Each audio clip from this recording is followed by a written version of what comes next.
Question है find the profit और loss. Profit को गेन भी कहते हैं। फ़ायदा हुआ या नुकसान हुआ, कितने का हुआ ये बताइए। सीपी यानी कॉस्ट प्राइस, यानी कि कितने का ख़रीदा, 23 रुपये का ख़रीदा, 23 रुपीज़ का परचेज़ किया।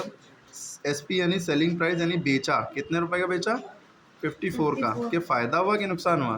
भाई कम का ख़रीदा, ज़्यादा का बेचा, जाहिर सी बात है फ़ायदा हुआ, प्रॉफिट हुआ है। जब सीपी कम होगा, एसपी ज़्यादा होगा तो फ़ायदा ही होगा। ठीक है, तो अब प्रॉफिट निकलता कैसे है, ज़्यादा वाले में से कम वाले को माइनस करो, यानी एसपी माइनस सीपी, बस।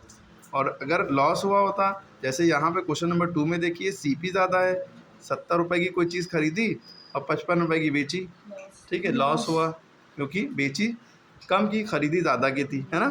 तो लॉस हुआ, कितने का लॉस हुआ, इसमें से इसको माइनस कर दो, यानी सीपी में से एसपी माइनस करो। सीपी पहले लिखो माइनस एसपी। तो लॉस का फॉर्मूला होता है सीपी माइनस एसपी, प्रॉफिट का फॉर्मूला होता है एसपी माइनस सीपी। अब देखिए यहाँ पे यही चीज़ लिखी है, गेन या प्रॉफिट यानी फ़ायदा जब होगा जब एसपी ज़्यादा हो, सेलिंग प्राइस ज़्यादा हो, बेचा ज़्यादा का हो। लॉस जब होगा जब खरीद यानी सीपी ज़्यादा हो। ठीक, अब यहाँ पे क्या ज़्यादा है, एसपी ज़्यादा है, जाहिर सी बात है क्या हुआ, प्रॉफिट हुआ ना। तो प्रॉफिट का फॉर्मूला लगाएंगे, क्या होता है, एसपी माइनस सीपी। एसपी की वैल्यू है 54, सीपी की वैल्यू है 23।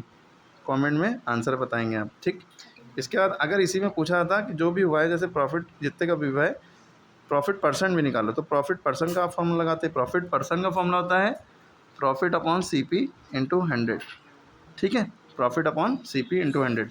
सीपी की वैल्यू ये है 23, नीचे लिखते, इंटू 100 यहाँ लिखते, और प्रॉफिट आप यहाँ पे जो निकाल के दिखाएंगे वो यहाँ पर रखेंगे।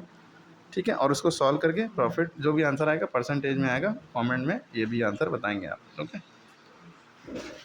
उसके बाद इतने सारे सवाल हैं, इन सब के आंसर कमेंट में बताइए, हो सके तो ऊपर वाले भी करिए।